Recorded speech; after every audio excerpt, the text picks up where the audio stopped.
"Lepaskan aku!" teriak Latifa meronta dalam dan aku berusaha menahannya agar tidak terjatuh.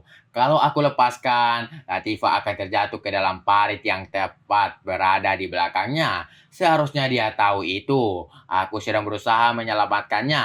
"Maaf, jangan terus meronta. Nanti kamu jatuh ke parit yang tepat berada di belakangmu." Aku berusaha menenangkan Latifa. Tidak ada maksud buruk dariku. Lucu juga melihat kepanikan di wajah Latifa. Wajahnya bersemu merah membuatnya terlihat semakin cantik dan menggemaskan. Setelah beberapa saat berjuang lepas dari Latifa akhirnya menyerah. Aku melepaskan setelah Latifa tenang. Kalau jalan hati-hati, kita sedang berjalan di pematang, sawah. Kesalahan sedikit bisa membuatmu jatuh ke parit atau sawah kering. Aku tersenyum melihat Latifa menunduk malu. Kalau jalan memang harus berhati-hati, tapi bukan berarti jalan kamu seperti siput. Kalau jalanmu seperti itu, kita bisa kehilangan jejak Zainab, kataku sambil membetulkan sarungku yang agak menggelembung oleh kolirku yang mendadak berdiri.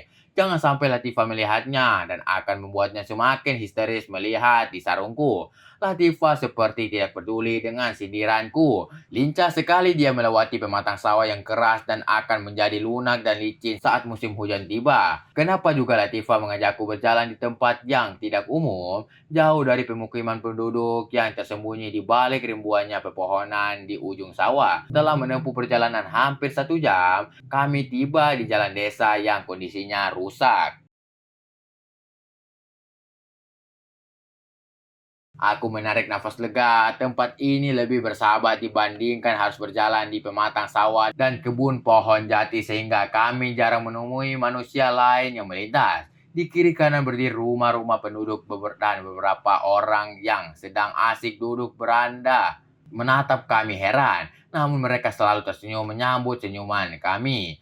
"Nanti dulu, kita harus bertanya ke setiap orang yang kita temui." Iya, kamu nanya pria, aku nanya wanita. Jawab Latifa membagi tugas. Tanpa dia katakan pun aku sudah berpikir begitu. Sepanjang jalan kami bertanya kepada setiap orang yang kami temui dan memang ada beberapa orang melihat Zainab berjalan ke arah jalan raya kabupaten beberapa jam yang lalu. Setidaknya kami sudah menemukan titik terang kemana arah yang ditolong Zainab dan kami akan terus mengikutinya. "Kita cari makan dulu," ajakku ke Latifa. Wajahnya yang cantik terlihat letih. Staminanya sudah semakin melemah. Semangatnya pun tidak lagi seperti saat kami berangkat. "Iya," Latifah mengangguk setuju sambil yang berbunyi nyaring membuatku tersenyum simbol. Gadis ini tidak bisa menyembunyikan rasa laparnya. Perutnya terlalu jujur. Di depan kami berdiri sebuah warung sederhana berdinding bilik. Latifah langsung masuk ke dalam disambut oleh seorang ibu setengah baya yang sedang duduk menunggu pembeli. Wajahnya berbinar menyambut kedatangan kami. Kami satu-satunya pembeli yang datang berkunjung. Jadi kami merasa nyaman tanpa tatapan aneh.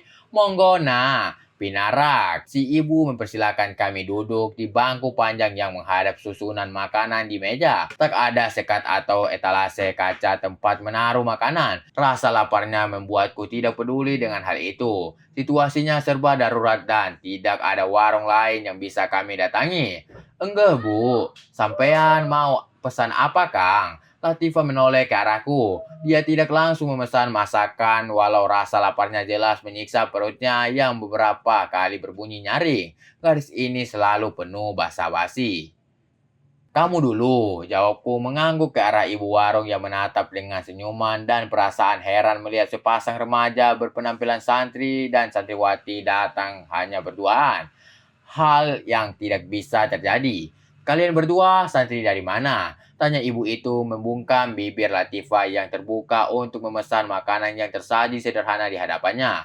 Dia menoleh ke arahku seakan menyuruhku menjawab pertanyaan. "Enggak, Bu. Kami dari Pondok Bayai Nafi." Jawabku mengangguk ramah. Aku mengambil peci yang kukenakan dan menjadikannya kipas untuk menghilangkan peluh yang membanjiri wajahku. "Saya pesan nasi dan rawon, Bu. Unjukkannya teh manis." Latifa menyela. Sebelum ibu warung itu melanjutkan pertanyaannya, lupa kalau kedatangan kami untuk makan sambil beristirahat melepas lelah setelah berjalan hampir 3 jam. Oh, enggak. Sampean mau pesan apa, Mas? Tanya ibu warung, ibu tertawa kecil. Sama, Bu. Sekali kopinya. Jawabku tersenyum. Kulihat Latifah memegang kendi dan mendekatkan mulut kendi ke bibirnya yang tipis. Ja, terlambat. Latifah sudah meminum air dalam kendi tanpa menggunakan gelas. Kecantikannya terlihat tidak dibarengi dengan etika. Seharusnya Latifah meminta gelas sebelum minum. Kenapa? Tanya Latifah menoleh heran ke arahku yang menowel. Tidak tampak perasaan bersalah dari raut wajahnya yang cantik.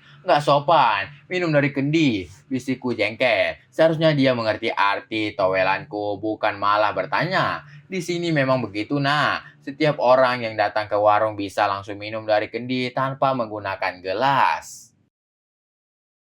Sampai yang sepertinya orang, Jawa Barat ya, tanya ibu warung sambil memberikan piring nasi beserta lauk pauknya ke Latifah. Oh begitu ya Bu, memang benar saya dari Jawa Barat, jadi nggak ngerti dengan adat istiadat di sini.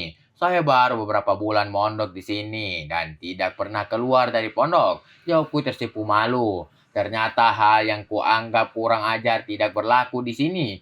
Pantas saja para santri sering minum air dari botol temannya di kamar tanpa minta izin. Ini nak, nasinya. Aku menyambut piring nasi beserta lauk pauknya. Dengan lahap aku memakannya. Ibu pernah lihat seorang gadis cantik seusia saya enggak? Tanya Latifah di sela-sela mengunyah nasi. Sekali lagi aku menowel. Latifah mengingatkan untuk tidak bicara selagi makan.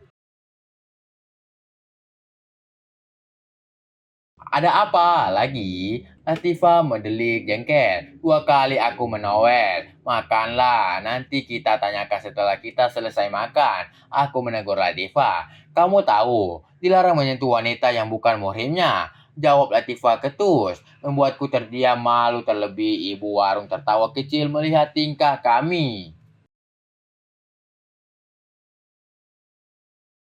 Beberapa jam lalu memang ada gadis cantik yang mengaku santriwati Bayai Nafi. Jawab ibu warung, dahinya berkerut seperti sedang mengingat-ingat. Kemana dia? Sekarang, tanyaku berbarengan dengan latihan. Percik harapan kembali datang.